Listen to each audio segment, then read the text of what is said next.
Bitter criticism, checking it out. Do you remember this tree?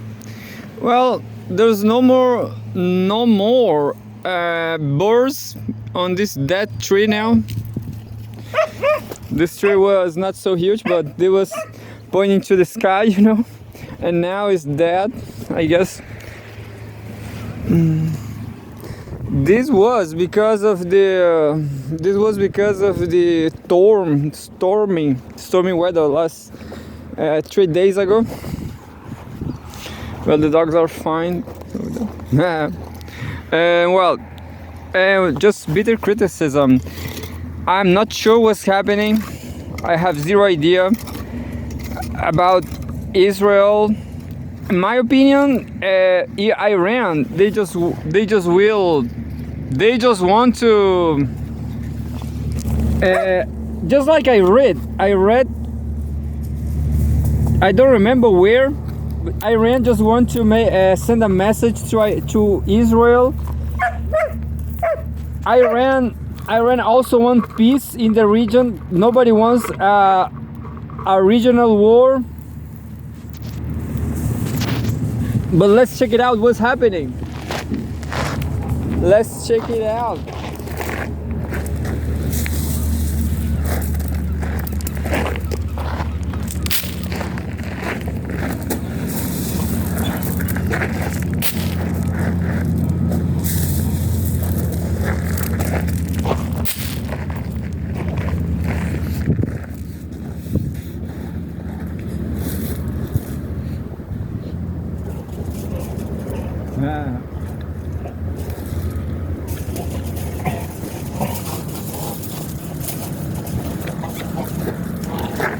What's happening in the world? Bitter criticism, criticizing everything. No one is safe. No one is safe.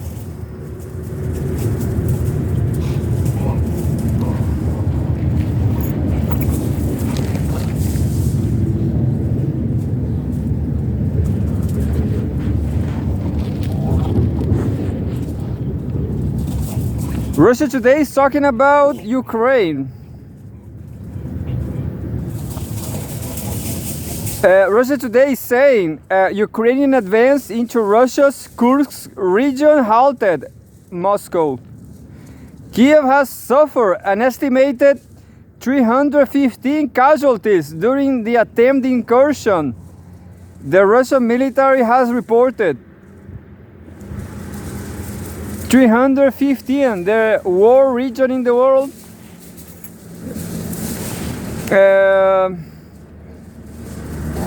Nothing is saying about Middle East.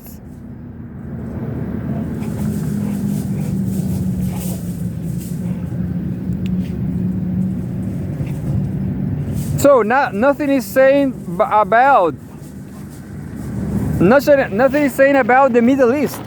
So nothing is happening. I guess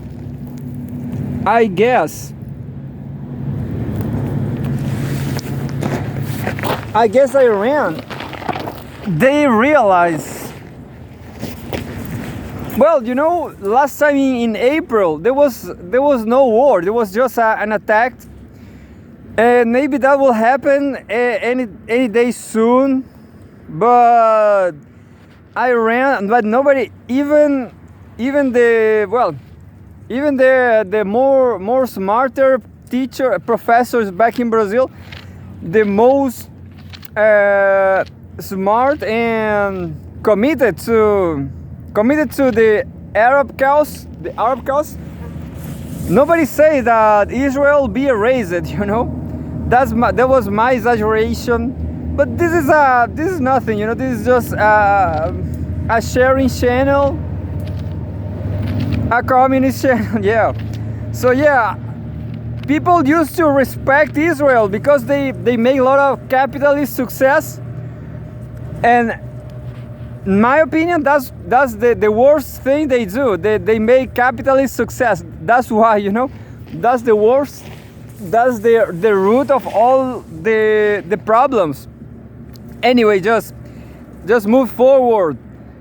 August 7, 2024, Russia decries routine repression of dissents in the EU states.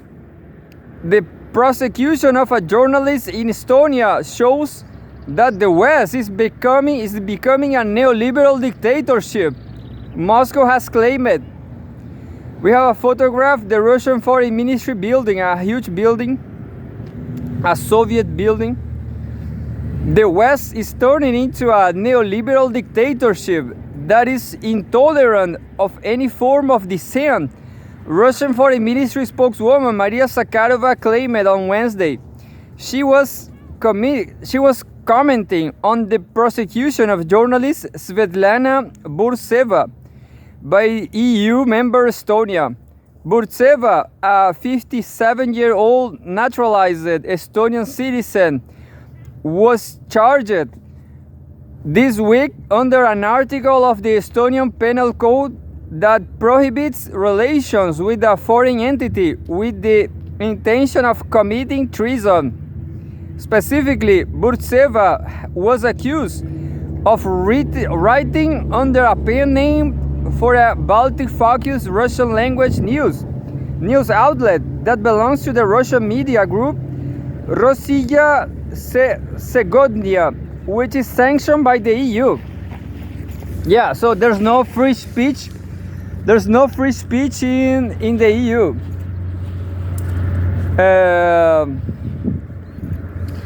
Estonian officials have claimed Burtseva committed subversive activities such as reading a book that belittles the Baltic country, as claimed by public prosecutor Eleni Lauritz.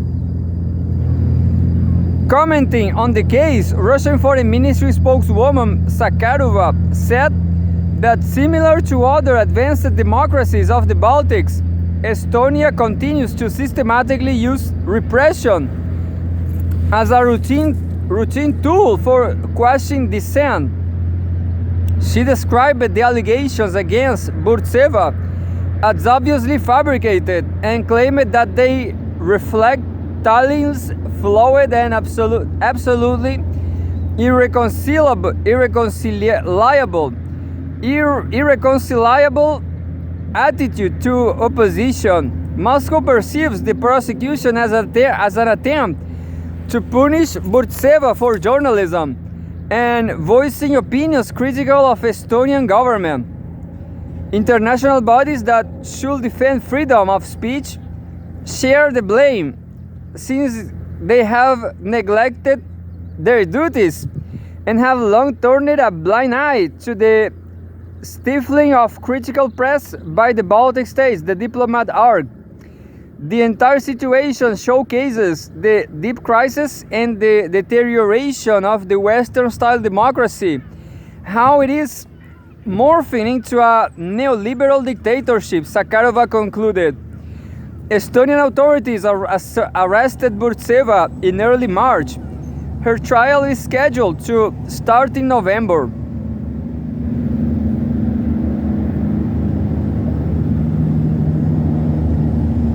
So Russia Today is not talking at all about Israel, but this time does it.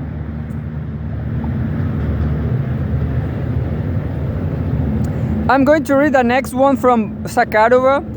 August 7, Ukraine spreading terrorism around the world. That's another take, maybe from the same speech of Zakharova. Kiev is doing the bidding of the deep states of Western nations, Russian Foreign Ministry spokeswoman Maria Zakharova has claimed. We have a photograph of Pepe Escobar's girlfriend. No, I'm sorry, Pepe. Pepe is married to Rachel Martin. Just a second. The Ukrainian government has become a terrorist organization acting on behalf of Western nations and their deep state structures. Russian Foreign Ministry spokeswoman Maria Zakharova has claimed. The official condemned Kiev in an interview on Wednesday after Ukrainian troops launched an incursion into Russian Kursk region one day previously, and several civilians were killed by Ukrainian strikes. Quote, "This is an act of terrorism. It was obviously directed against peaceful people. There's no doubt about that," the spokeswoman told Sputnik Radio. Zakharova broke up Mali's decision earlier this month to cut diplomatic relations with Kiev after Ukrainian officials claimed credit.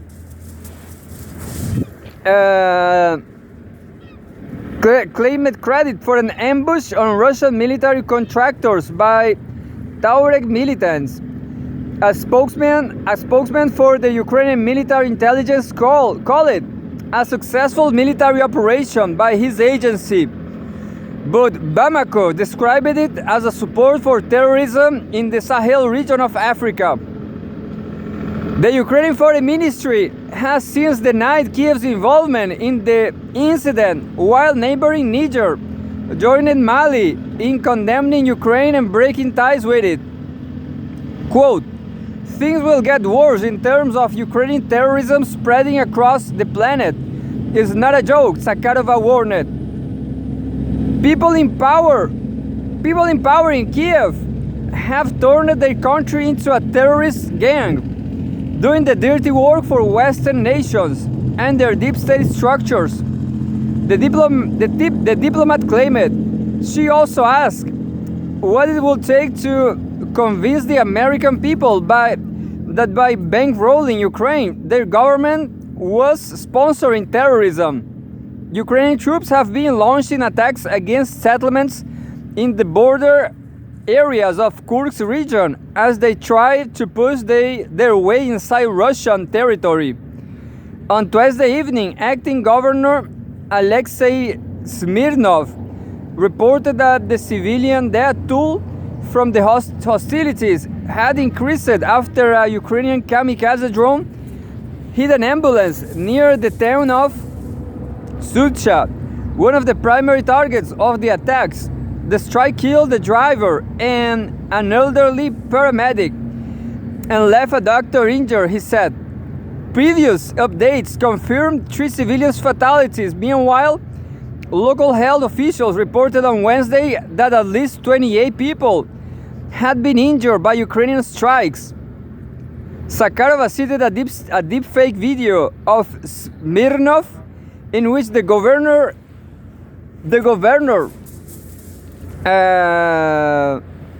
urged all men in Kursk region to go to conscription centers and take arms, as evidence that Ukraine's military activities were primarily meant to disturb Russian civilians. The clip was apparently based on an actual video statement made by the governor on Tuesday, which urged citizens to keep calm and prioritize their safety. Well, they just talking about, Ukraine, they are just finishing the last details, I guess. Russia, as you can hear in any podcast from YouTube, there's a consensus that Russia won, and Russia only will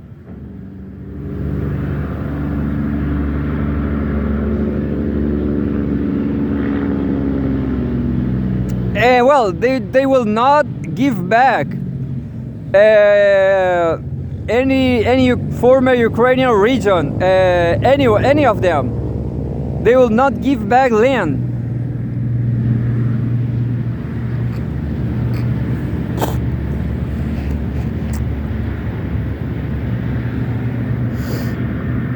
Just the last one. Just the last one. August 7th, and then I'm going to read Al Jazeera. August 7, 2024. Putting comments on Kursk region incursion attempt. Kiev has been indiscriminately attacking civilians, the Russian president has said. We have a photograph from Putin, Russian President Vladimir Putin. Ukraine has conducted its latest large-scale provocation against Russia by launching an attempted incursion into Kursk region.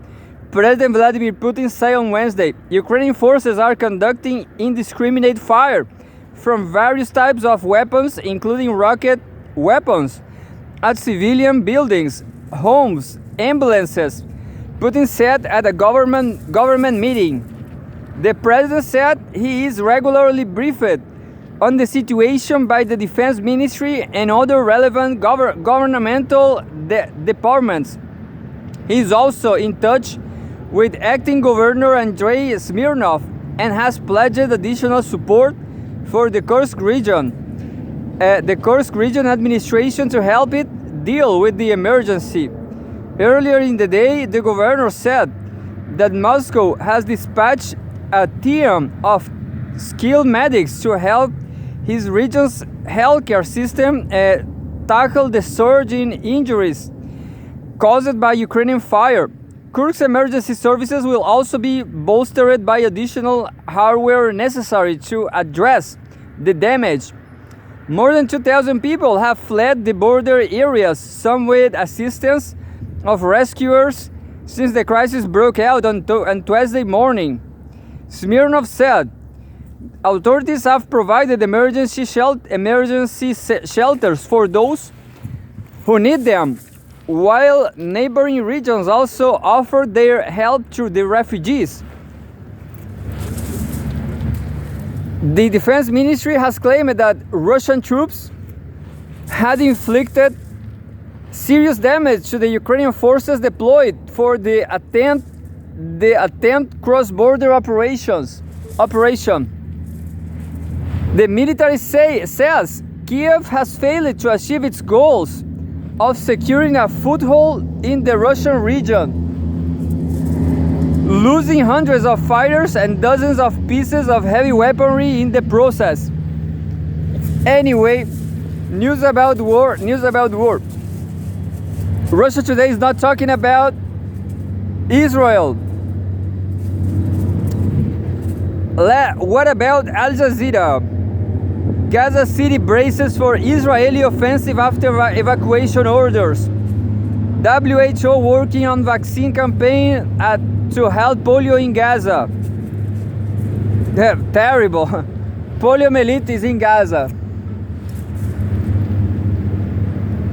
Terrible. Maybe there will be every single neglect disease in history, isn't it? Cholera, polio. I don't remember.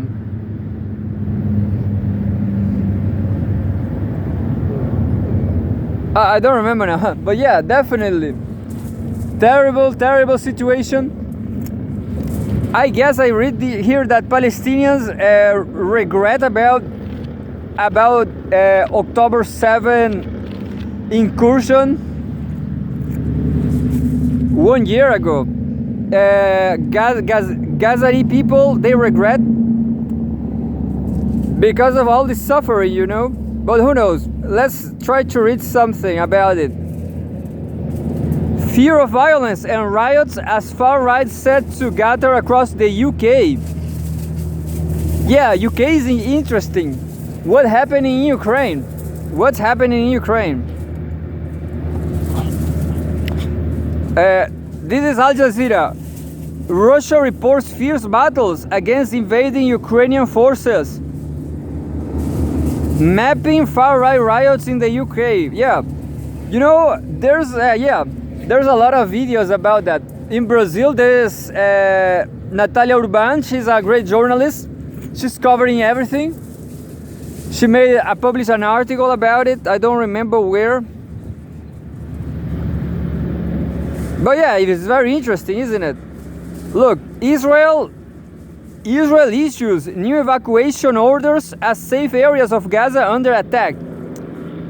I'm going to read this.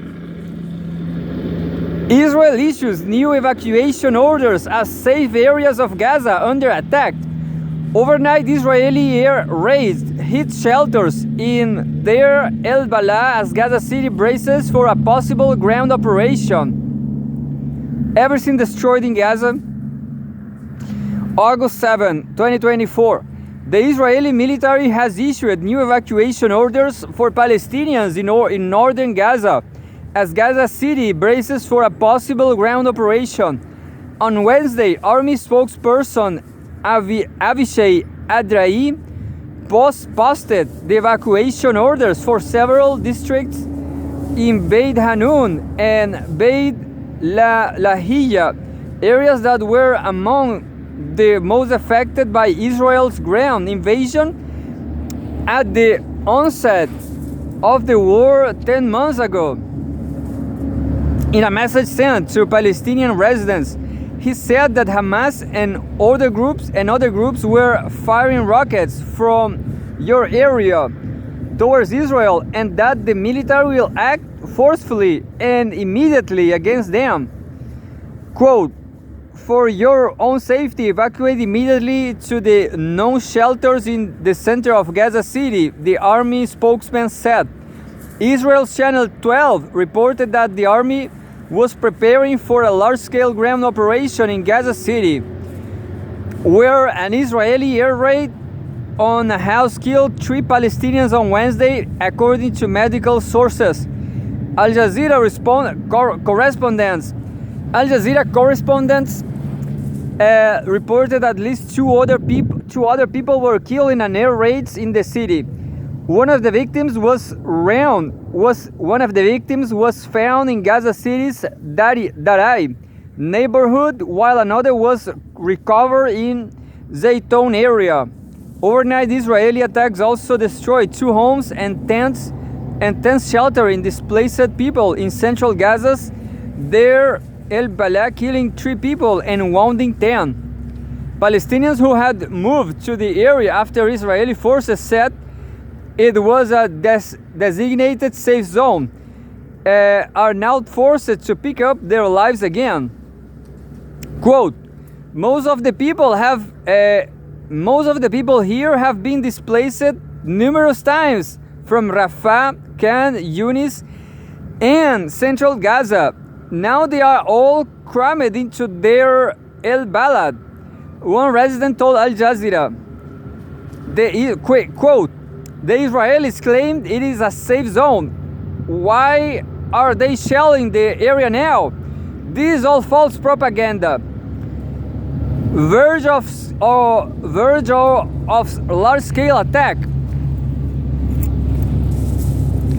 Well, you know, Israel is doing whatever they want, and Iran is doing nothing, because Israel controls the SWIFT system and the monetary fund and every single financial institution in the world. Verge of large-scale attack. Yeah, this is so because they did this against Russia, and allegedly Russia is not suffering, but Russia is a continental country full of wealth. What about Iran? What about any other country? About sanctions, isn't it? So that's it. That's it. Why nobody attacks Israel? Well, they cool their minds. I always repeat this. People cool their minds. They get calm. They calm down. They calm down, and they realize Israel made it. You know, the Israelis, the Jew people, they are pretty successful, and people want to be successful just like Jew people. Next one, anyway, verge of large-scale attack. In a deeper sense, nobody wants to be a poor people. Understand? Nobody likes pity. That's it. Nobody likes pity. Nobody likes to feel sorry about themselves, you know? Nobody likes that. Anyway, verge of large-scale attack. Quote, there is a growing fear right now because of the concentrated air attacks on the central area, coupled with heavy artillery in the past few days. Al Jazeera's Hani Mahmoud reported from Khan Yunis in southern Gaza. Quote, Deir el-Bala is the only remaining somehow intact city with buildings people can shelter in. But right now there is a growing concern that the repeated attacks on Deir el-Bala indicate that this area, and largely the central area, is on the verge of a wider scale attack and a larger invasion. Fighting has continued in the Gaza Strip even as Israel braces for an expected response from Iran and its close Lebanese ally Hezbollah after the July 31 assassination in the Iranian capital Tehran of Hamas leader Ismail Haniyeh. Israeli military attacks on Gaza have killed 24 people and injured 110 in the latest 24-hour reporting period, according to the enclave's health ministry. It said on Wednesday that at least 39,677 people have been killed and 91,645 wounded in Gaza since October 7. An estimated 1,139 people were killed in Israel during the Hamas-led attack and more than 200 were taken captive. So, this is the worst military operation in history, or something like that.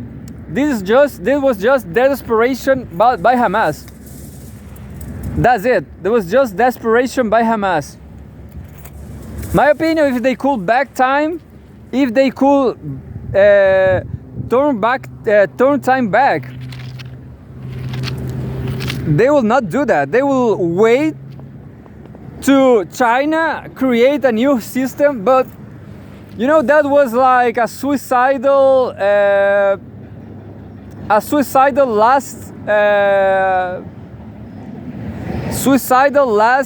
something, the last wish after suicide something. There was just, yeah, you know, somehow this is just absolutely sad. You know what people do, what I did with my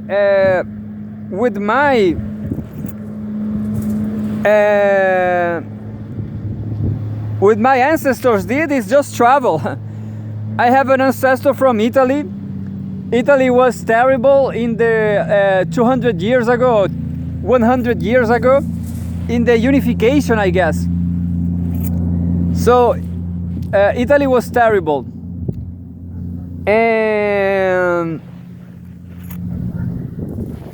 and they just and this my ancestors just take a ship, you know, and they came to Chile, and well, it's all wrong, you know. Italy, maybe Europe, who knows, the better place to be, you know. This is a very deep question. This is a very problematic question. Maybe there's no safe place in the world. Yeah, so sad. Maybe people just have to keep traveling, keep migrating, you know, forever, forever and ever.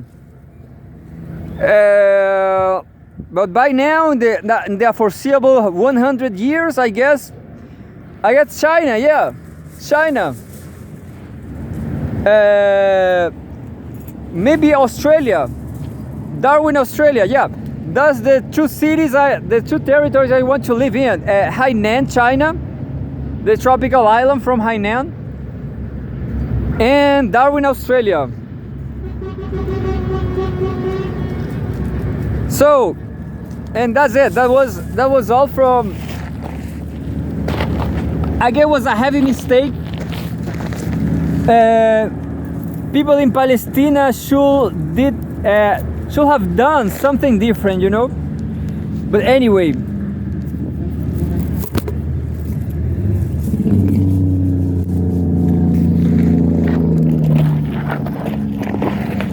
so let's check it out what Pepe Escobar is saying in Telegram. Pepe posts some cartoons. Pepe Escobar is talking about Zionism. Pepe Escobar Telegram. This may be exhibit. This may be exhibit A on the cosmic dementia now running the Zionist project. Apart from Alastair, very few across the West have any idea how toxic this is. Here's the key part of an interview with Moshe Bogi Yalon, former chief of staff of the IDF and former defense minister. Quote, when you talk about Smotrich and Ben-Gvir, they have a rabbi. His name is Dov Lior. He is the rabbi of the Jewish underground who intend to blow up the Dome of the Rock. And before that, the buses in Jerusalem. Why? In order to hurry up the last war. Do you not hear them talking in terms of the last war or of Smotrich's concept of subjugation? Read the article he published in Shiloh in 2017. First of all, this concept rests on Jewish supremacy. Mein Kampf in reverse. Quote, my hair stands on my hair stands on when my hair stands on end when I say that. Quote, my hair stands on when I say that. As he said, I learned and grew up in the house of Holocaust survivors, and never again. It is Mein Kampf in reverse, Jewish supremacy, and therefore Smotrich says, my wife won't go into a room with an Arab. It is anchored in ideology, and then actually what he aspires to as soon as possible is to go to a big war, a war of God and Magog. How do you start the flames? A massacre since the 1994. Cave of the Patriarchs. Baruch Goldstein is a student of Rabbi. Ben-Gvir has hung up Goldstein picture in his house. Quote, this is what goes into the decision-making process in the Israeli government. The low-down, eschatological ultra-rabbit cult is controlling politics in Tel Aviv, complete with a massive vigilance militia, hundreds of thousands armed to their teeth, ready to do anything, even attacking the military and the Israeli state itself. There's absolutely no way to talk to these people. They can only be dealt with in one way, and you know what does it. I guess he's talking about Israeli. You know what? I just posted something similar to this. Look, I posted on my Instagram. There was this is my insight about the whole situation. Look, this is my insight. Yeah, it got nothing to do. It's not related to geopolitics, but maybe it's just pride, you know. Maybe Israel just want to erase the petty Jew image from the 20th century. And I comment down below. That's my comment, and that's my post. That's why nihilism is so much better. Even Mansa Musa died. The ultra-rich African from Ghana, do you know? Even Mansa Musa died. The Pharaoh and then the Pharaoh are ridiculous with their afterlife pretensions. Understand? So maybe, just maybe, just having a feeling, just tasting what people used to feel about Jews in 20th century. People used to remember Jews as the victims of Holocaust. Tommy, people remember the Jews on Nazi Germany. 600. I don't remember how many. 6 million Jews killed. And well, people tend to remember them as poor Jews. People tend to remember the Jews as poor victims, poor victims. But by now, maybe everything that's happening is on the plan too, Maybe that's what is a very deep, very deep philosophical question.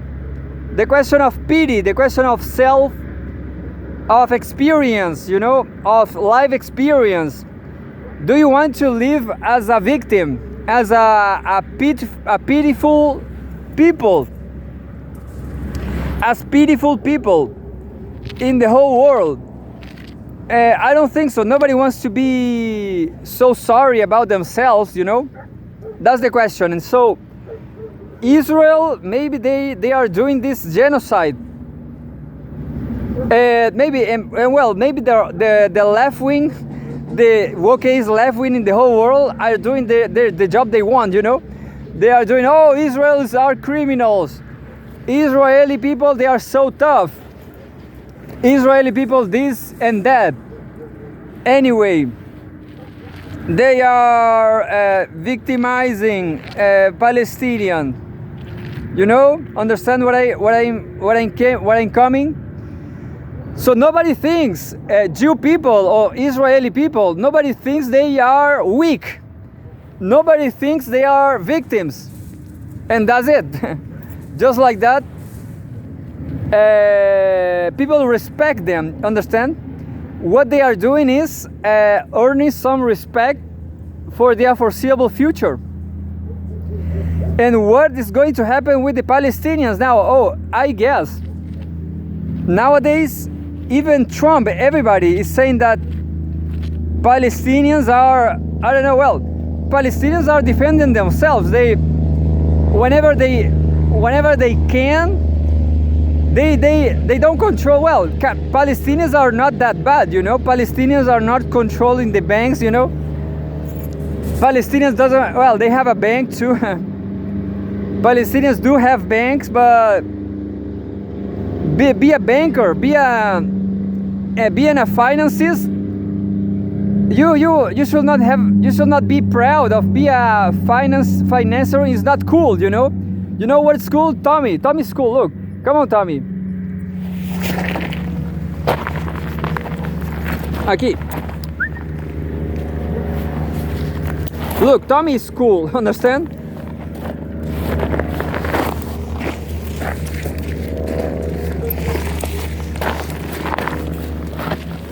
Can you see? Tommy is beautiful. Tommy is fierce. Tommy can kill a puma. 100%. And in this very region in Chile, there's problem with pumas. There's 3 pumas over there killing little kids, maybe killing dogs, killing pets, killing chicken. Somebody has to do something with that puma. Hey, Tommy. Tommy doesn't understand nothing about mathematics. Me neither, So we are cool. We are here. We are strong. We can kill pumas. We can kill Jews. We can kill Zionists. Understand? So nobody feels sorry about us, Maybe people feel sorry because we are poor. But these people right here in Chile, they are obese. They are fat, They are fat. They are obese. They are sedentary. They are morbid, So who is worse? That's the whole question about life. life experience is all about the feelings you feel. You know, there's people there playing with pit bulls also. There's some pit bulls over there. So I guess that's the question. The Jews were victims of the Holocaust, and now they don't want to be victims anymore. Well, of course, this is just I guess this is absolutely true. It's not the whole truth, but definitely is a part of the truth. When the left wing says, oh, Israel are evil, Israel are bad, Israel are terrible, Israel is sharing, you know, Israel is happy about that.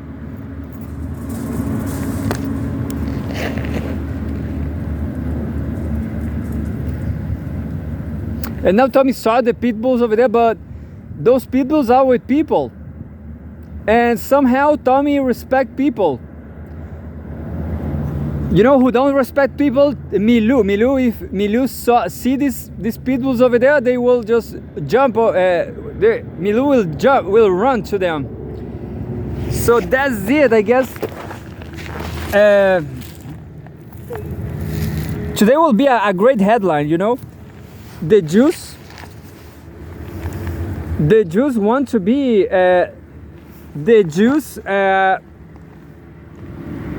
I will say something like, the Jews got tired of being victims.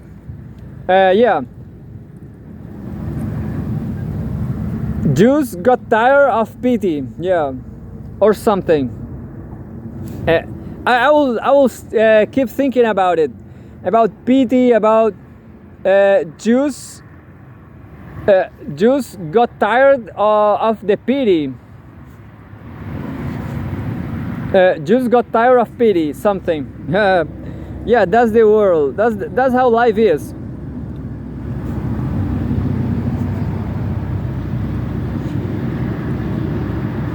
And well, let's hear some Daniel Jadwe. And I guess nobody can feel pity about Jadwe neither, you know. I send strength to Jadwe for him to keep cool in prison or whatever he is. Resist Jadwe. Ahora, yo no sé qué quieren decir los que ponen estos motes y los que reducen la discusión política de fondo a una discusión de etiquetas. ¿Qué es ser ultraizquierdista? ¿Estar de acuerdo con cambios muy radicales? Quizás sí, entonces el Partido Comunista es partidario de cambios muy radicales, a pesar de que hoy día estamos y somos parte de un gobierno que no busca cambios radicales y el partido está ahí, ¿no? Entonces uno se pregunta, bueno, pero este partido es de ultraizquierda, tendríamos que discutirlo de acuerdo a las expectativas de la ciudadanía. Lo que yo puedo decir es que el Partido Comunista ha ido subiendo su influencia en la sociedad en los últimos años y ha ido demostrando que algunas de las cosas que proponen le hacen mucho mejor a la sociedad que la colusión, que la violación de las normas que propone la derecha, ¿no? ¿Tú conoces, Daniel Jadwe, algún presidente de izquierda en esta parte del mundo que no haya pasado por la cárcel? Mira, hay que conocer de historia, César. Lula estuvo en la cárcel. Petro fue perseguido mucho tiempo porque era parte de una resistencia armada en algún minuto, ¿no? Correa está en la cárcel, ¿no? Evo Morales fue perseguido durante mucho tiempo, incluso le hicieron un golpe de Estado, lo trataron de matar, ¿no? ¿Te acuerdas del presidente Pepe Mujica? Estuvo en la cárcel. ¿Te acuerdas de, no sé, en otras partes del mundo? Mandela, 28 años de cárcel. 28 años de cárcel. Daniel Jadwe estaba. Mira, hay re pocos antecedentes que puedan permitirle a alguien tener la fantasía de que Daniel Jadwe va a llegar a la cárcel. Ahora, cuando el Estado como instrumento de dominación toma una decisión, efectivamente uno puede esperar cualquier cosa. Pero la verdad, César, yo estoy absolutamente tranquilo y despreocupado. Primero porque es una construcción muy compleja la que ha hecho la Fiscalía y no tienen cómo demostrar todas las tesis de la fiscal que son bien sorprendentes, ¿no? Que yo tengo la capacidad de engañar a todo el mundo para que tomen decisiones, ¿no? Entonces es bien complejo, pero eso lo vamos a dejar para el juicio, y efectivamente creo que va a ser difícil que algunos Tommy. tengan ese gustito. Ahora, si se lo dan, lo importante es que difícilmente alguna vez me van a poder condenar, porque si a uno lo condenan por comprar medicamentos para la gente, imagínate lo que tendrían que hacer con todo el resto, po. Porque además yo les digo, ustedes en el imaginario colectivo, ustedes miran y todos saben cuánto defraudaron otras personas que están siendo perseguidas al Estado. Algunos dicen 31.000 millones, otros 1.000 millones, otros 5.000 millones, ¿no? ¿Y cuánto es el monto? Porque la carpeta ya es pública, la tiene hasta la Tercera, que me ha hecho una campaña durante 10 años en contra mía, un diario de ultraderecha, y han salido algún número que digan cuánto es lo que defraudó el alcalde Jadwe. No. ¿Y por qué? ¿Por qué no hay número? ¿Por qué nadie dice cuánto es? Porque efectivamente nadie ha dicho que el alcalde Jadwe se haya quedado con un peso. Aquí se están discutiendo si buenos negocios o malos negocios en tiempo de pandemia, con condiciones de mercado que nadie podía prever, Okay, ¿no? O sea, imagínate que me vayan a condenar por comprar mascarillas más caras. Bueno, y todos los que compraron oxígeno más caro los vamos a condenar. Can you stop, Milou? Just find out the dogs over there. I knew it. If Milou were free, Milou will jump there, will run there against these people. Milou, it's not your land. Milou, behave, Milou. What happened, Milou? Friend, Milou, be friends. Friend.